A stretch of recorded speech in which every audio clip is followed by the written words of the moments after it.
히브리서 11장 23절부터 31절까지 한 절씩 우리 교독을 하겠습니다.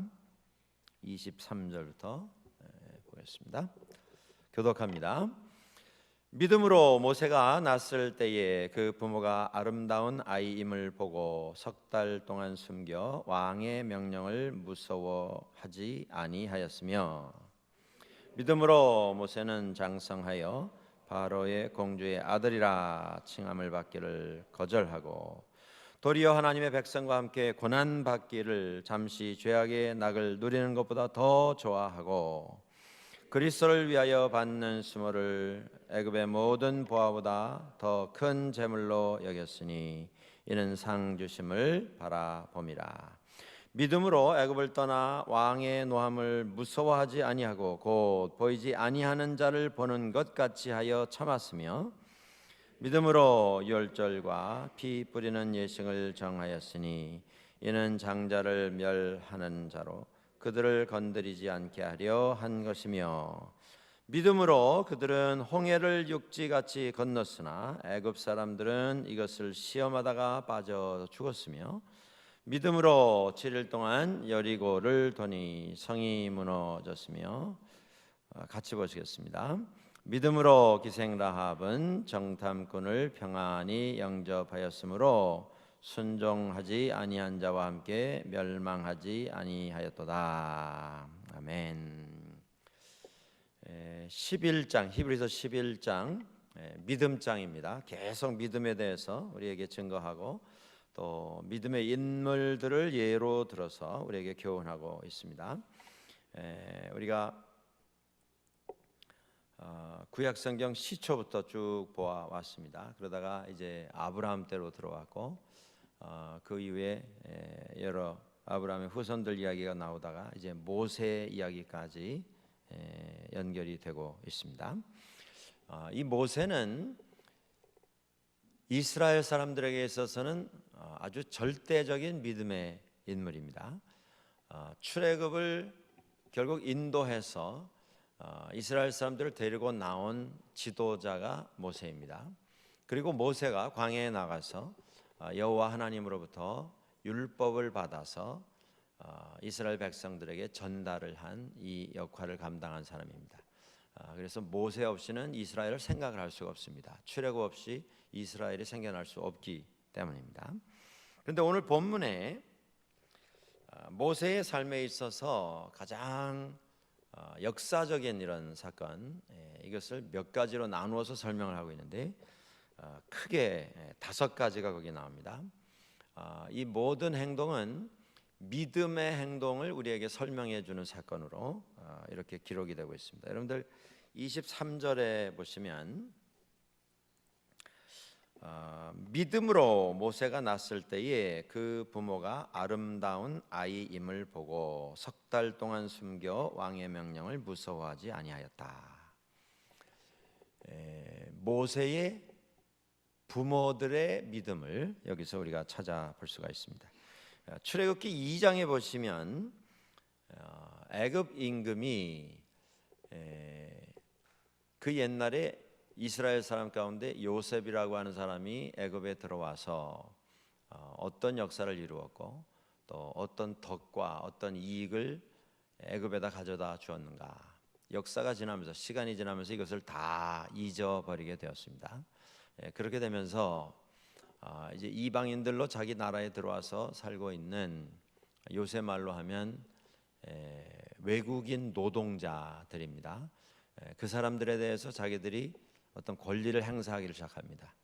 왜 남의 땅에 들어와서 남의 땅 차지하고 남의 나라에 와서 마치 자기 나라에서 사는 것처럼 그러고 사느냐, 불편한 마음을 품기 시작했고 그들에 대해서 여러 가지 차별을 범하기를 시작합니다. 그러다가 결국 그들을 다 노예 신분으로 전락을 시키고 노예로 삼았습니다. 이것이 숫자에 의해서 진행되는 세상 돌아가는 원칙입니다. 여러분들, 애굽에 들어갔던 이스라엘 사람들이 애굽 사람들보다 더 많아졌으면 어떻게 노예가 될 수 있었겠습니까? 애굽 사람들이 더 많았기 때문에 숫자가 적은 사람들에 대해서 이렇게 폭력을 행하고 불이익을 당하게 하고 공평하지 않은 불의를 행하게 된 것입니다. 우리가 세상 살면서 가끔 우리들은 이 다수의 논리를 가지고 또 다수라고 하는 숫자를 가지고 어떤 일을 결정하려고 하는 이런 유혹에 빠지기가 쉽습니다. 여러분들, 다수라고 해서 꼭 옳은 건 아닙니다. 민주주의는 다수입니다. 그런데 그 다수가 반드시 옳은 것만은 아닙니다. 우리가 살면서 우리 삶의 어떤 행동이나 우리 삶의 어떤 결정의 원칙은 숫자가 아닙니다. 돈이 아닙니다. 그것은 하나님께서 우리에게 주신 하나님의 원칙이어야 합니다. 그 원칙은 사람을 사람되게 하는 것입니다. 요새 21세기 들어오면서 특별히 세계적으로 많은 사람들의 이동이 있습니다. 자기가 살던 나라에 전염병이 돌고 내전이 일어나서 서로 부족과 부족 간의 살상극이 벌어지고 정치적인 이슈 때문에 또 전쟁이 일어나고 요즘 유럽의 제일 큰 문제가 이 중동 쪽에서 지금 쏟아져 들어오는 시리아 난민들, 그리고 북아프리카에서 빈민과 배고픔을 벗어나기 위해서 목숨을 걸고 그냥 물에 뜨는 것이면 다 올라타고 지중해를 건너서 지금 유럽 땅으로 들어오려고 하는 북이스라엘 주민들, 이 문제가 보통 문제가 아닙니다. 시리아에서 내전이 오랫동안 지금 진행이 되고 있고 이 내전이 과연 끝이 나겠는지도 불확실한 상황입니다. 그런 상황 속에서 200만에서 300만에 달하는 시리아 사람들이 국외로 탈출을 해서 지금 주변에 있는 나라들에 들어가서 난민 생활을 하고 있고 그 가운데 수십만 명이 유럽으로 지금 흘러 들어가고 있습니다. 그런데 그 사람들이 지금 유럽으로 들어갔을 때 뭐 어려움이 말도 못합니다. 또 들어가겠다고 가다가 배 타고 가다가 그 배가 깨져서 물에서 다 수장이 되는 이런 일들이, 이런 비극이 매일 벌어지고 있습니다. 그런데 그들이 유럽에 찾아 들어가도 또 거기에서도 어떤 불공정한 일에 노출이 되고 맙니다. 그들을 환영하는 나라가 별로 없습니다. 다 정치적으로 계산을 하지 않을 수가 없기 때문에 받는 사람들도 또 부담이고 또 들어간 사람들도 고통입니다. 그런데 그들이 부당한 어떤 대우를 받게 되는 이유는 그 땅에 이미 점령하고 살고 있었던 사람들 숫자가 더 많기 때문입니다. 지금 한국에 들어와 있는 외국인 노동자들이 얼마나 많이 참 어려움 당하는지 모릅니다. 무슨 뭐 거기서 살상극을 벌이고 이렇게 하는 건 아닙니다만은 얼굴 색깔 다르다고 해서 한국말 조금 어눌하게 한다고 해서 얼마나 많이 시달리고 불공정한 일을 당하고 어떤 분은 그냥 무조건 막 욕을 하고 뭐 장사 못하게 하고 어떤 시장에는요 터키에서 온 두 남자 형제가 아이스크림 그 구루마에다가 길가에서 이제 노점상을 연 거죠. 아이스크림 가게를 해서 여는데 그 동네 장사하시는 할아버지 한 분이 와가지고 이 장사 못한다는 겁니다. 누구 허락받고 했느냐, 누가 여기다 하라고 했느냐, 당장 치우라는 것이에요. 그래서 이 사람들이 이제 말을 했습니다. 이거 우리 세 내가지고 이 자리 주인한테 세 내고 돈 내고 허락받고 시에서 허락받고 하는 겁니다. 근데도 안 된다는 거예요. 이 할아버지 얘기는 지금 한국 사람도 경제가 안 좋아서 장사하기 힘든데 외국인이 왜 여기 와서 장사하냐는 거예요. 그 싸가지고 집에 가라는 거예요. 안 된다고. 여기 매달 돈 내고 매달 여기서 지금 세 내면서 장사하고 있습니다. 그랬더니요, 이 할아버지가 뭐라 하냐면 세를 왜 외국인한테 주느냐, 한국 사람한테 줘야지. 그러니까 너희는 여기서 장사 못하니까 싸가지고 집에 가라는 거예요. 이 논리가 어떤 논리입니까? 결국 다수의 논리입니다. 숫자의 논리. 우리 쪽에 숫자가 많으면 상대방을 무시해도 된다고 하는 참 어리석고도 야만적인 본능이 인간 속에 있습니다. 이걸 깨쳐야 됩니다, 여러분들. 유대인들이 애굽에 들어가서 고생한 이유가 그겁니다. 뭐 옛날에 엄청난 공헌을 나라에다가 했음에도 불구하고 세월이 지나면서 그거 다 잊어버리고 그 역사 까맣게 잊어버린 왕이 되면서 새로운 왕이 생기면서 이스라엘 사람들을 핍박하기를 시작한 겁니다. 출애굽기 2장에 보시면 바로가 명령을 내려서 산파들에게 유대인들이 점점 아기들을 많이 낳아가지고 인구가 늘어나는데 봐가지고 태어날 때 사내 아이면 그냥 눌러서 죽여라. 그리고는 아이가 죽어서 낳았다 그렇게 말하고 그냥 매장을 해버려라. 끔찍한 살인극을 명령을 하게 됩니다. 모세가 이제 태어나게 되는데요. 그 모세 오늘 본문에 본 것처럼 23절에 보신 것처럼 아이가 태어났을 때 아주 건강하고 그 모습이 너무나도 아름다운 모습임을 보고 모세의 부모들이 6장 출애굽기 6장 20절에 이름이 나오는데요. 아므람 그리고 어머니 이름이 요게벳입니다. 요게벳. 이 바로의 명령 앞에서 그 바로의 명령을 어기게 됩니다. 법을 어겼는데 그 법을 어긴 행동이 믿음이었다라고 하는 것입니다. 여러분들 믿음을 잘못 생각하시면 내 소신 살리기 위해서 이 세상에 정해놓은 모든 원칙을 다 어기는 것 그게 믿음이다. 또 그렇게 어겨놓고는 나는 믿음 안에서 결단해서 그런 결정을 했다. 나는 떳떳하다. 그렇게 말하라고 지금 이 얘기를 하고 있는 것이 아닙니다. 하나님의 원칙으로 왕이 내린 이 말을 듣지 않으면 잘못하면 목숨을 잃게 되는 이런 위기 상황 속에서 이 아이를 통해서 하나님께서 이루실 하나님의 믿음의 계획이 준비되어 있는 것을 깨닫고 그에 대하여서 결정을 하게 된 것입니다. 선택을 하게 되십니다. 그 선택은 하나님께 순종하는 것입니다. 왕에게 순종하는 것이 아니고 그래서 모세가 목숨을 건지게 됩니다. 출생 이후에 오늘 본문에 보면 모세를 몇 달 동안 숨겼다 그러죠? 부모들이 몇 달 동안 숨겼습니까? 하도 오래전에 읽으셔서 다 잊어버리셨어요? 석 달을 숨겼습니다. 여러분들 지난주일 아침에 새벽에 우리 교회에 아기가 하나 태어났습니다. 이제 주일날 제가 이제 광고를 따로 드리겠는데 그 아기가 사내 아이였어요. 아침 한 4시, 5시쯤 태어난 아기인데 그런데 그 아기가요 4.57kg. 제가 가서 보고서요. 얘는 저 월요일 학교 보내도 되겠다 그랬어요. 4.57kg.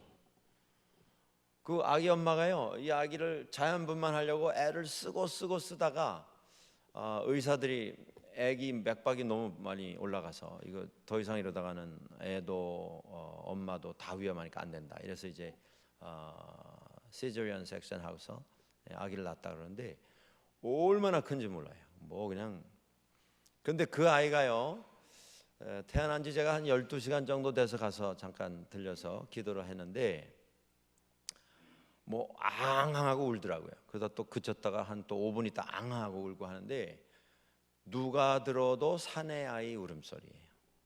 12시간도 안 됐는데 소리가요 굵직하니 엉엉 이러고 울더라고요 애가.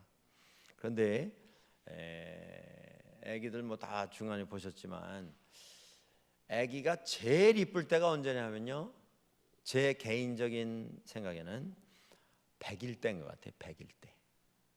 아직까지는 꼼짝 안 하잖아요. 눕혀놓으면 눕혀놓은 대로 엎어놓으면 엎어놓은 대로 그냥 뭐 젖병 물려놓으면 물려놓은 대로 꼼짝 못 하잖아요.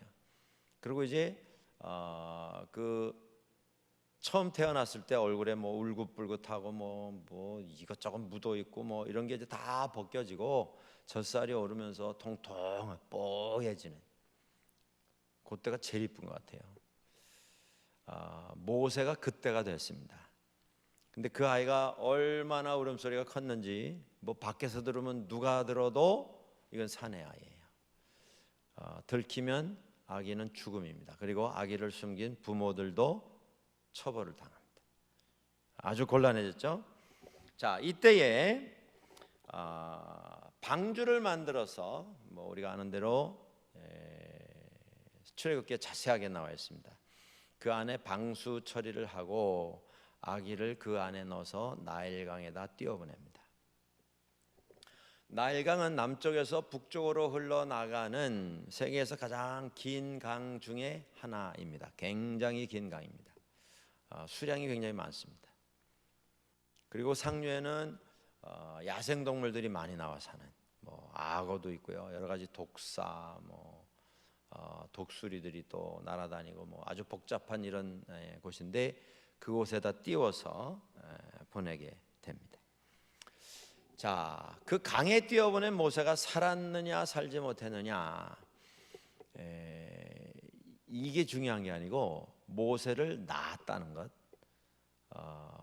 모세를 낳아서 바로의 명령에 대항하여서 모세를 내놓지 않고 그냥 키웠다고 하는 것, 그것 자체가 믿음의 행동으로 시작된 일임을 알 수가 있습니다. 모세는 믿음 가운데 잉태하여서 믿음 가운데 출생을 한 믿음의 사람이었습니다. 자, 그 다음에 본문에 나오는 말씀 24절에 보시면 믿음으로 모세는 장성하여, 떠내려가던 그 아기가 이제 바로의 공주가 강가에 나왔다가 그 아기를 발견하게 됩니다. 그리고 그 공주가 그 아기를 보는 순간 그 아기에게 그냥 그 긍휼의 마음이 나가게 됩니다. 여러분들, 그 당시에 유대인 아이들이 많이 죽었습니다. 태어나면서. 그리고 혹 숨겼던 집안이 있었는지 모르겠습니다. 그런데 계속 숨길 수는 없거든요. 뭐 목소리가 대번 우는 아이들이 목소리가 나오기 때문에 그 당시에 전해 내려오는 전설에 의하면 애굽 사람들이 어린 아이들, 유대인 중에 남자 아이들 잡아내기 위해서, 숨긴 아이들 잡아내기 위해서 어린 아기를 가진 유대인 집에 들어가 가지고 이제 들어갈 때 애굽 아이를, 어린 아기를 데리고 들어간답니다. 그리고는 그 아기를 일부러 흔들고 꼬집고 해가지고 울린답니다. 그리고 막 울면요, 아기들은 옆에서 다른 아기가 울면 그냥 따라 우는 습관이 있습니다. 옆에서 앙앙 우는데 그냥 이렇게 멀뚱멀뚱 쟤는 왜 우나, 왜 저러고 우나라고 쳐다만 보는 젖먹이는 없어요. 같이 울지. 그러니까 아기를 일부러 울려서 그 집안에 어디다 숨겨놓은 아기가 따라 울면 그거 이제 들키는 겁니다. 그런 방법으로 아기를 색출했다라고 하는 말이 전설로 내려옵니다. 그렇게 되면 아기가 점점 클 때 사내아이인 경우는 더 키울 수가 없죠. 더 키울 수가 없게 되면 아기를 뭐 어떻게 하겠습니까? 뭐 어디다 보낼 수도 없고, 그러니까 광주리에 넣어서 강으로 띄워보내는 일이 모세뿐 아니고 종종 있었던 것 같습니다. 자, 그런데 잘생긴 어린아이를 광주리에 넣어서, 광주리 보니까 물 새지 말라고 안팎으로 다 처리를 했어요. 이렇게 잘생긴 어린아기가 어쩌다가 떠내려왔는가? 혹시 부모들이 강가에 무슨 일보러 나왔다가 실수로 떠내려 보낸 것인가? 아니죠. 왜냐하면 그 광주리 안팎으로 방수 처리가 되어 있거든요. 그걸 보면 이건 떠내려 보내기 위해서 떠내려 보낸 겁니다. 실수로 빠진 게 아니고. 그리고 사내 아이로 방수 처리가 된 광주리에 넣어서 떠내려오는 아이는 100% 유대인 아기입니다. 그렇지 않고야 멀쩡한 애가 대낮에 광주리에 들어가서 떠내려올 리가 없죠. 이게 신기한 겁니다, 여러분들.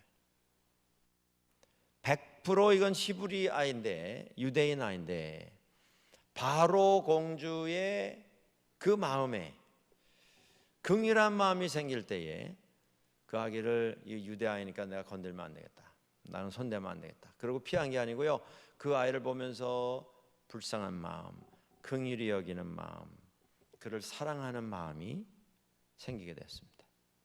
이게 하나님 주시는 마음이에요. 사람 보고 사람으로 볼 줄 아는, 사람 보고 긍휼히 여길 줄 아는, 사람의 마음을 살펴서 그 마음에 어떤 소원이 있고 어떤 기도가 있고 어떤 고민이 있는가를 보고 그 기도를 같이 할 수 있는 그 마음, 그게 사람의 마음입니다. 그게 하나님의 마음입니다. 바로 공주의 마음에 하나님께서 하나님의 마음을 주셨고, 그 어린 아기를 보는 순간 그 아기를 사랑하는 마음을 가지게 되었습니다. 그래서 유대인 아기임에도 불구하고, 유대인 아기인 것이 100% 확실함에도 불구하고 그 아기를 데려다가 자기 아들을 삼고 궁궐에서 키웠습니다. 모세는 왕궁에서 왕이 제공하는 모든 특권과 모든 편의를 제공받으면서 살았습니다. 교육도 왕의 자손이 받는 교육을 받았어요. 그런데 중요한 것은 그가 유대인과는 전혀 다른, 비교할 수 없는 안전하고 안락한 삶을 살았습니다마는 그가 시간이 되었을 때에 그에게 제공된 편의와 안전보다는 하나님의 말씀에 순종하여 동족을 보호하는 이런 선택을 하게 됩니다. 자기 백성을 위하여, 하나님의 백성을 위하여 모세는 세상이 제공해주는 부귀영화, 그저 편안하고 안락하고 안전하고 아무 걱정이 없어요. 평생 그렇게 살 수 있습니다. 그런데 그것을 포기하는 결정을 합니다. 자, 예수님께서 나라고 하는 인생 하나를 위해서 주님께서 누리셔야 할, 마땅히 누리시게 되어 있는 모든 부귀, 영화, 영광을 포기하시고 멸시와 천대, 그리고 고통의 죽음을 선택을 하셨습니다. 지금 히브리서 기자가 그 이야기를 하고 있습니다. 모세가 하나님 백성과 함께 고난 받는 선택을 하고 이 세상의 것을 내려놓는 그런 선택을 했다. 그리스도께서 우리를 위해서 살리신 그리스도의 선택을 모세가 구약 시대에 했다. 이렇게 비교를 하면서 연결하여 설명을 해주고 있습니다. 이런 설명을 한 것이 모세의 믿음의 선택이었다라고 하는 것입니다. 하나님께서 그를 위하여 준비하신 영광의 면류관을 보고 그것을 선택할 줄 아는 사람이었다라고 하는 것입니다. 이 세상과는 비교할 수 없는 하늘의 것을 사모하는 가운데 믿음 안에서 결정하고 선택을 한 것입니다. 믿음은 이런 선택을 하도록 해주는 능력입니다. 능력. 믿음이 아는 것, 거기서 끝나는 게 아니고요. 믿음은 우리로 하여금 결단하게 합니다. 그런데 그 결단이 때로는 인간적으로는 손해보는 일이에요. 인간적으로는 우리에게 별 도움이 되는 것 같지 않은 그런 선택일 때가 많습니다. 그런데 그럼에도 불구하고 믿음은 그것을 선택하게 해 주는 것입니다. 자, 모세가 믿음 가운데 잉태하고 믿음 가운데 출생을 했습니다. 그리고 그가 장성하면서 그는 믿음으로 결정하고 선택하는 이런 인물이 되었습니다. 그것이 두 번째고요. 세 번째, 자, 오늘 말씀을 보면 믿음으로 27절입니다. 한번 같이 읽으실까요? 27절 소리내서 한번 읽겠습니다. 시작. 믿음으로 애굽을 떠나 왕의 노함을 무서워하지 아니하고 곧 보이지 아니하는 자를 보는 것 같이 하여 참았으며. 믿음으로 애굽을 떠났다, 이렇게 말합니다. 출애굽기 2장 14절 이하에 보시면 왕궁에서 편안하게, 왕궁에서 제공되는 모든 보호, 특권, 세상의 부귀영화 다 누리고 살던 모세가 어느 날 동족이 애굽의 관원에게 얻어맞는 이런 장면을 봅니다.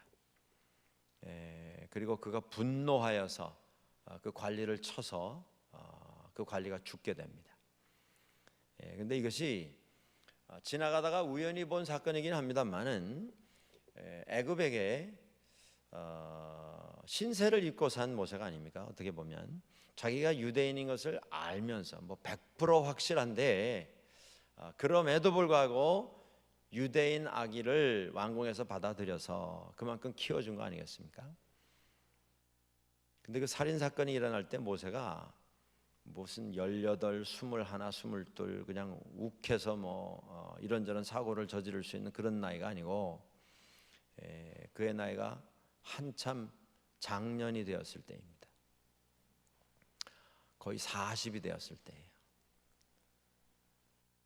그러니까 무슨 판단이 없어서 그냥 욱해가지고 어떤 사건에 휘말린 게 아니라는 말씀입니다. 그가 동족이 얻어맞는 장면을 보고 분노했습니다. 그리고 그가 살의를 가지고 그가 주변을 살펴본 다음에 보는 사람이 없는 걸 확인한 다음에 관리를 쳐서 죽였습니다. 그러니까 뭐 밀었는데 옆으로 넘어져서 뭐 머리가 부닥쳐서 뭐 이게 아니고요. 그 관리를 쳐서 죽일 생각을 하고 쳤어요. 그런데 죽었습니다. 자, 사람이 죽었을 때에 그가 아무 일도 없는 것처럼 행동을 하려고 했습니다.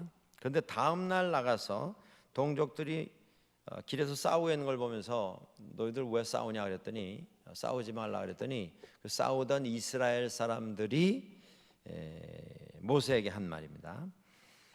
누가 너를 우리를 다스리는 자와 재판관으로 삼았느냐? 내가 애굽 사람을 죽인 것처럼 우리도 죽이려고 하느냐? 어제 애굽 사람 하나 쳐서 죽이더니 오늘은 이제 우리까지 쳐서 죽이려고 하는구나. 모세가 깜짝 놀라죠. 그리고 14절 출애굽기 2장 14절 후반절에 보시면 모세가 두려워하여 이르되 일이 탈로 났다. 다 들켰다. 그리고 이어지는 15절에 바로가 이 일을 듣고 모세를 죽이고자 하여 그를 찾는지라. 모세가 바로의 낯을 피하여 미디안 땅에 머물게 되었다. 14절 15절 출애굽기 2장 14절 15절 보시면 모세가 두려워서 그리고 바로가 아니 이 자가 40년을 먹이고 입히고 배워가지고 사람 만들어 놨더니 이제 애굽인까지 쳐서 죽여. 이거는 안 되겠다. 놔뒀다간 큰일 나겠다. 이 잡아들여라. 이건 사형시켜야지 안 되겠다. 이렇게 된 겁니다. 그때 두려워하여 모세가 바로의 낯을 피하여서 도망을 갔습니다.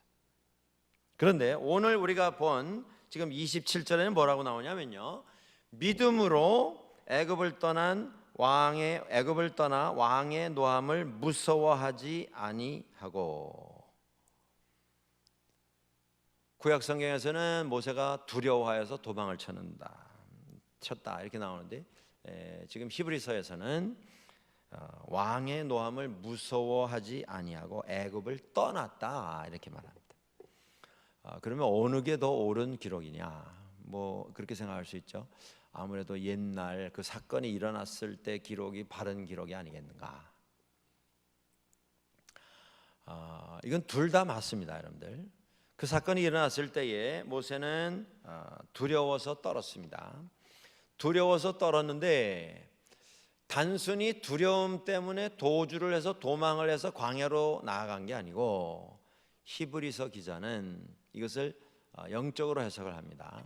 그는 두려움에 빠져 있었으나 그가 믿음을 가지고 애굽을 떠나는 결정을 하게 됐다.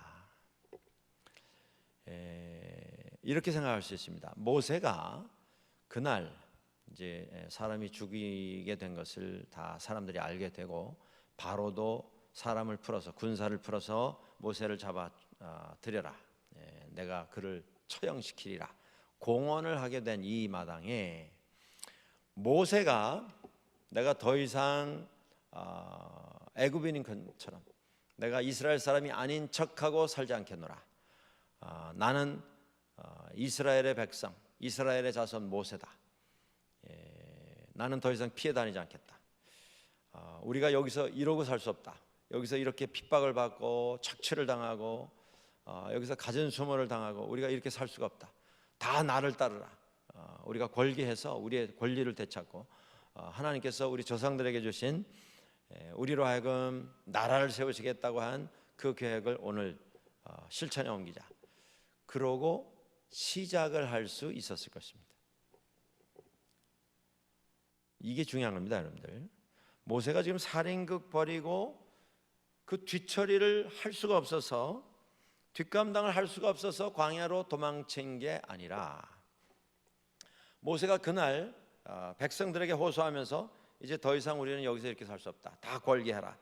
이러고서 새로운 역사를 시작할 수 있었으나 그렇게 했더라면 며칠 못 가서 모세는 반드시 잡혀서 애굽 사람들의 손에 처형당하여 죽었을 것이고 그의 죽음으로 말미암아 출애굽 사건은 일어나지 못하게 되었을 것입니다. 그런데 하나님께서는 그에게 믿음을 주셨습니다. 믿음을 주셔서 내가 지금 분하고 억울하고 내가 지금 내 속에서 일어나는 이 의분을 삭힐 수 없을 정도로 내가 흥분되어 있으나 지금은 때가 아니다. 그리고 하나님께서 말씀하실 때까지 내가 기다리는 것이 온당한 판단이다 라고 결단을 내리게 된 것입니다. 여러분들, 오늘 히브리서는 이것이 바로 믿음의 행동이었다 이렇게 설명을 해주고 있습니다. 우리가 신앙생활하면서 여러 가지 결정, 여러 가지 선택을 할 수 있습니다. 사도 바울이 말하죠. 모든 것이 가하나 모든 것이 다 유익하지는 않다. 여러분, 우리가 어떤 행동, 우리가 어떤 선택, 어떤 결정을 하려고 할 때에 그것을 막을 수 있는 사람은 아무도 없습니다. 세상에. 내가 무슨 행동을 하든 내가 내 마음이고 내 인생인데 내가 결정하겠다 하면 그걸 어떻게 막겠습니까? 그러나 우리가 기억해야 할 것은 그 결정이, 그 행동이, 그 결론이 항상 옳고 모든 사람들에게 덕이 되지는 않을 수도 있다고 하는 걸 우리가 염두에 두어야 할 것입니다. 오늘 히브리서에서 말하는 모세의 이 행동이 뭐냐면요, 모세가 그날 그렇게 해서 어떤 혁명을 일으킬 수 있었어요. 어떤 폭동을 인도하여 일으킬 수 있었습니다. 그러나 그렇게 하지 않고 하나님께서 나에게 시간을 준비하여 주시는 그 시간을 기다리겠다라고 하는 결정을 한 것, 그것이 믿음의 결정이고 믿음의 행동이었다 이렇게 해석을 해주고 있습니다. 이게 중요한 겁니다. 여러분들, 우리가 다 할 수 있어요.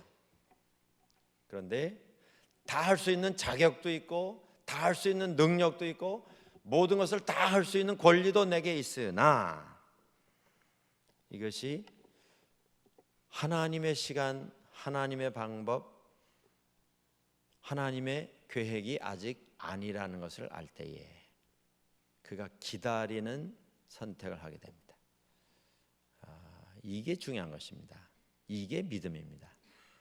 내가 할 권리도 있고 할 능력도 있어서 그걸 하는 것, 그것보다 더 위대한 결정은 나는 그렇게 하고 싶으나 이것이 하나님의 뜻이 아니라고 하는 것을 내게 알려주실 때에 그 알려주신 뜻 앞에 순종하여 그렇게 하지 않기로 결정하는 것, 성경은 그것을 믿음의 결정이다 우리들에게 말씀을 해주시고 있습니다. 바로 임금이 아주 포악한 정책을 썼습니다.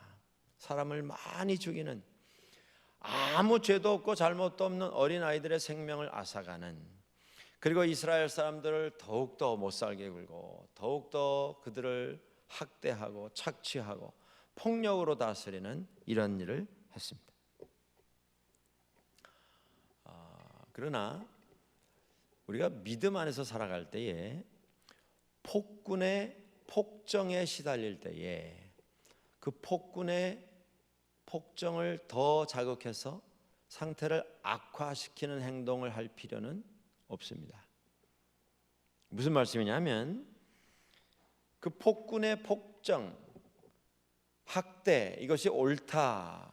그러니까 폭군도 그냥 내버려 두는 것이 옳다. 그런 얘기가 아니라 폭풍이 지금 우리 앞에 다가오고 있는데 우리가 배를 몰고 나가는 선원이라고 한다면 지혜로운 선원은 그 닥쳐오는 폭풍을 향해서 내가 이기나 네가 이기나 한번 해보자.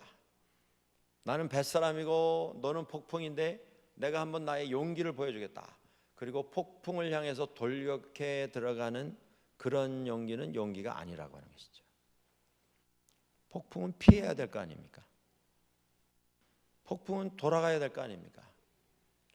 우리가 믿음 안에서도 마찬가지입니다. 여러분들 가정에서도 그렇고 우리의 일터, 생업, 직장, 우리의 인간관계, 성도들과의 교제에서도 다 마찬가지입니다.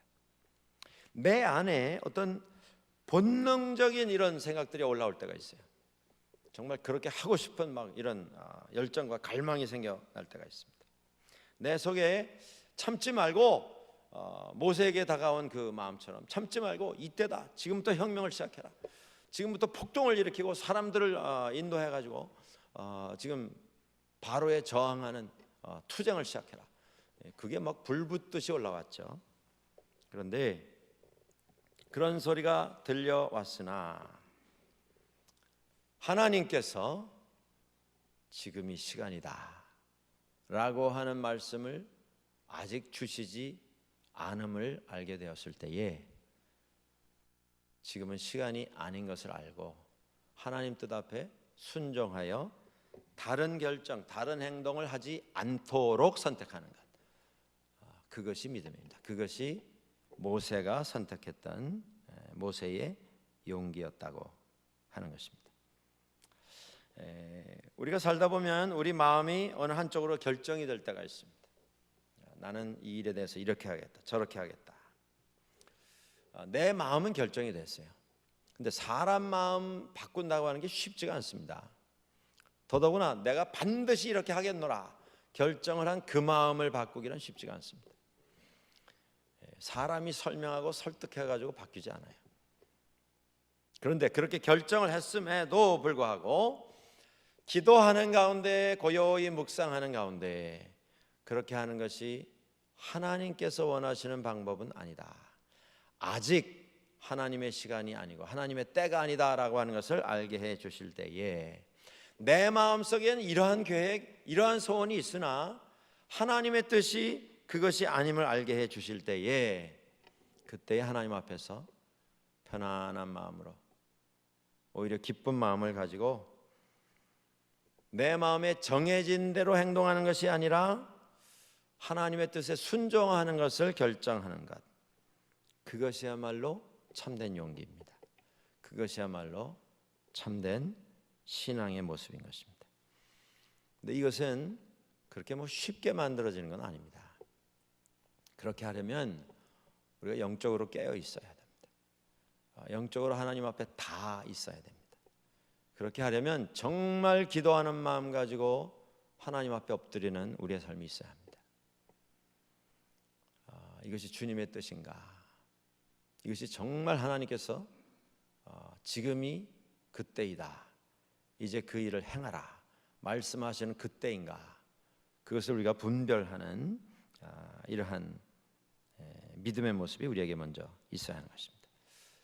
어떤 기회가 우리에게 돌아올 때, 우리가 사업에도 그렇고 가정에서도 그렇고 어떤 기회가 돌아올 때에 그것을 그냥 지나 보낸다고 하는 것에 대한 두려움이 우리에게 기본적으로 있습니다. 그것을 지나 보내면 마치 그것이 영원히 다시는 돌아오지 않을 일생의 유일한 기회를 놓치는 것인 양 그렇게 불안해질 때가 있습니다. 그러나 그렇게 생각이 되는 때라도 먼저 이것이 하나님의 시간인가에 대한 확신을 하나님 앞에 구하고, 아직 하나님께서 지금이 그때이다, 이제 이 일을 행하라 내게 말씀하시지 않는다면 그 시간을 기다리는 것이 믿음의 선택인 것입니다. 모세는 믿음 안에서 출생한 사람이었습니다. 믿음 안에서 그는 민족을 택했던 사람입니다. 오늘 본문에 나오는 순서대로. 그리고 믿음 안에서 그는 기다릴 줄 아는 선택을 한 사람입니다. 그래서 미디안 광야로 나가게 되었습니다. 그리고 이제 네 번째 모습이 나오는데 28절입니다. 믿음으로 계속 설명을 하고 있죠. 유월절과 피 뿌리는 예식을 정하였으니, 유월절을 어떻게 지킬 것인가 자세하게 출애굽기 12장 12절 이하에 나옵니다. 무교병을 만들고 유월절 어린 양을 잡아서 제물을 준비하고, 그리고 잡은 어린 양의 피를 문설주에 발라서 죽음의 사자가 그 피 발라진 문설주를 보고 그 집은 들어오지 않고 넘어가도록 했습니다. 그게 유월입니다. 담을 넘어간다. Passover. 그것이 유월절을 부르는 영어 표현입니다. 우리가 카나다 사는데요, 오버패스라고 하는 게 있죠. 오버패스가 뭡니까? 고속도로 가시다 보면 위에 이렇게 도로가 하나 위로 지나가잖아요. 그게 오버패스입니다. 이 넘어가는 거예요. 건너가는 겁니다. 고가도로 혹은 육교 이런 걸 오버패스라고 하는데, 유월절 담을 넘어갔다 해서 Passover 이렇게 말합니다. 유월절이 일어났던 첫 유월절을 지키는 방법에 대해서 자세히 출애굽기에 설명이 되어 있는데, 백성들에게 모세가 유월절은 이렇게 지켜라 라고 말하면서 거기에다가 부연해서 그들에게 명한 게 있습니다. 그게 뭐냐면, 앞으로 매년 이 날을 기억하고 이 일을 계속 똑같은 방법으로 매년 지켜서 하나님께서 이루신 구원의 역사를 기억하도록 해라. 그렇게 명령했습니다. 여러분들, 이게 좀 이상한 명령이 아닙니까?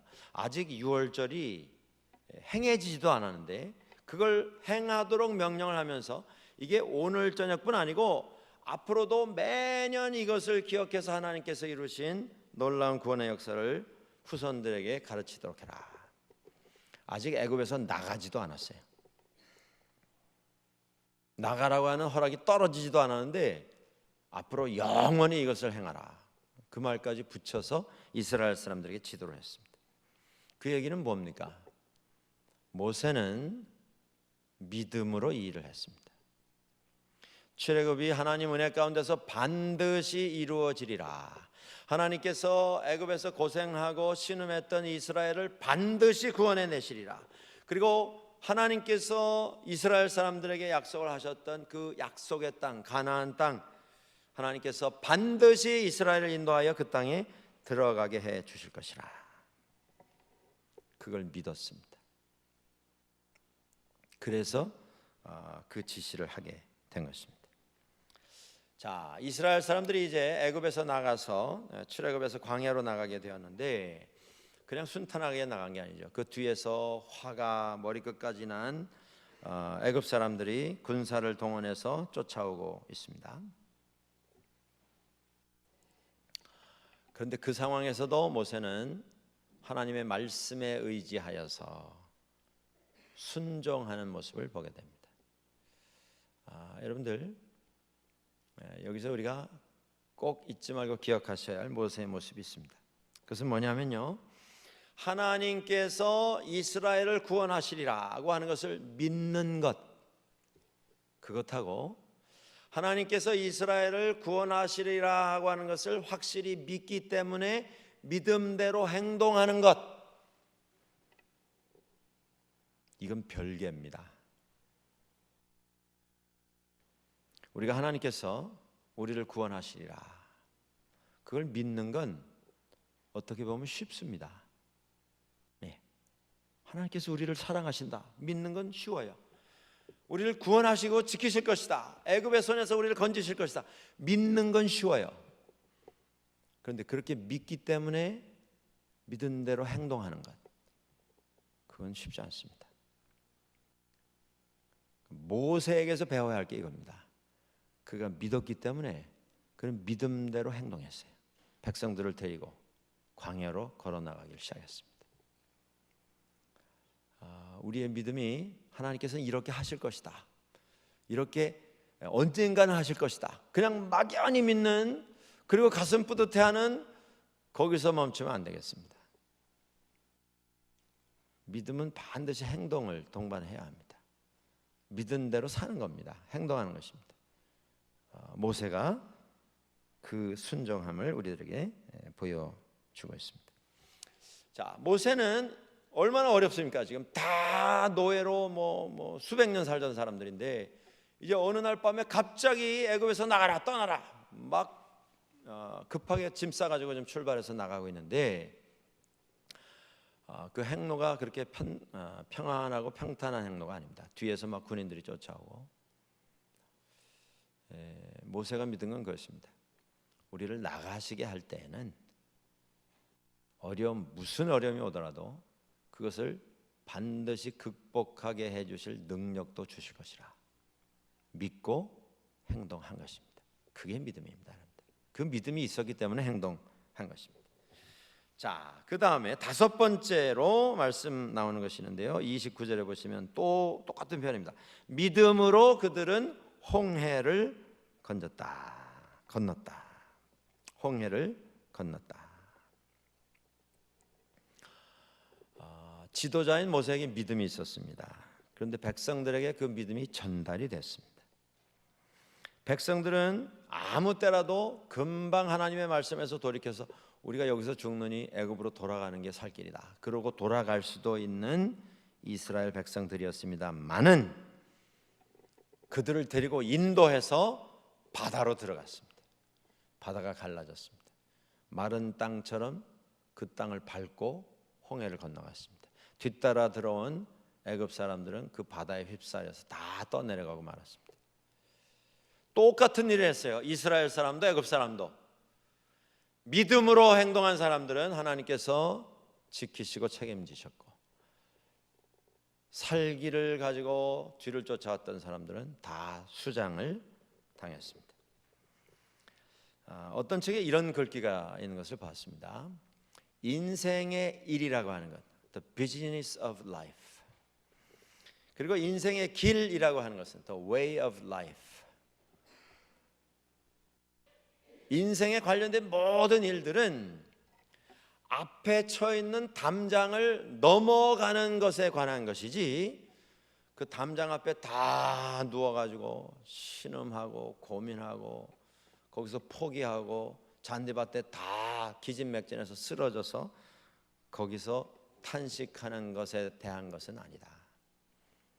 믿음 안에서 인생이라고 하는 것은 하나님 말씀에 순종하여 앞을 향해 전진해 나가는 것에 관한 것이지, 막혀진 어떤 장애물 앞에서 다 쓰러지고 넘어져서 거기서 신음하고 거기서 소리 지르고 거기서 눈물 통곡하고 이런 것에 관한 게 아니라는 것입니다. 홍해에 대한 교훈이 바로 우리들에게 이것을 깨닫게 해줍니다. 자, 모세가 백성들을 끌고 바다로 들어갔는데요, 그 바다로 들어갈 수 있었던 믿음의 근원이 어디서 왔는가? 히브리서 11장 27절에 믿음으로 애굽을 모세가 떠났다. 보이지 아니하는 자를 보는 것 같이 하여 참았다. 하나님과 교제하는 모세의 모습을 우리들에게 보여줍니다. 출애굽기 33장 9절부터 11절에 보시면 11절에 그런 말씀이 나옵니다. 사람이 자기의 친구와 이야기함 같이 여호와께서는 모세와 대면하여 말씀하시며. 민수기 12장 7절 8절에 또 이런 말씀이 나옵니다. 내 종 모세와는 그렇지 아니하니 그는 내 온 집에 충성함이라. 그와는 내가 대면하여 명백히 말하고 은밀한 말로 하지 아니하며 그는 또 여호와의 형상을 보거늘 너희가 어찌하여 내 종 모세 비방하기를 두려워하지 아니하느냐. 모세가 하나님과 어떤 관계에 있느냐? 가장 밀접한 관계였다고 하는 것입니다. 얼굴과 얼굴을 하나님께서 모세와 대면하여 보셨어요. 그에게 말씀하셨습니다. 하나님의 영광 가운데 그를 부르셔서 함께 거하도록 해주셨습니다. 모세의 믿음은요, 여러분들 배짱이 아닙니다. 고집이 아니에요. 자기가 가지고 있는 어떤 야망이 아닙니다. 그가 가지고 있는 혈기가 아니에요. 모세의 믿음은 하나님과의 깊은 대화, 인격적인 교제 속에서 하나님께서 그에게 넣어주신 확신이었습니다. 이게 믿음입니다. 자칫 우리는 이 부분을 놓칩니다. 정말 내가 도마의 낙타 무릎처럼 먼저 내가 무릎 꿇는 자가 되어야 하는데, 이거 다 생략하고 다른 것만 열정으로 추구하는 우리가 되어서는 안 되겠습니다. 정말 깊은 교제와 기도 가운데, 말씀의 묵상 가운데, 하나님 앞에서의 깊은 기도 가운데 하나님의 뜻이 무엇인가, 그걸 발견할 수 있다면 그것에 근거해서 우리의 삶을 하나님 앞에서 우리는 살아갈 수 있게 될 것입니다. 이것이 모세의 믿음의 근원이었습니다. 우리가 히브리서 11장 아직도 좀 몇 절이 남아 있습니다만 계속 믿음에 대해서 이야기하고 있는데, 믿음이 어디서 생기느냐? 모세처럼 하나님 앞에 무릎 꿇는 자에게 믿음이 허락됩니다. 이 결실의 계절에 우리가 무엇보다도 이 면에 있어서 우리 자신을 좀 살펴보실 수 있기를 바라고, 하나님 앞에서 더욱더 기도하는 시간 많이 만들어 보시기 바랍니다. 그때 하나님께서 우리들에게 말씀해 주실 것입니다. 보여 주실 것입니다. 우리도 믿음 안에서 행동하고 결단하고 결심할 수 있는 은혜를 주실 것입니다. 이것을 함께 구하며 이 감사의 계절 맞이하는 우리 모두가 될 수 있기를 주의 이름으로 간절히 축원합니다.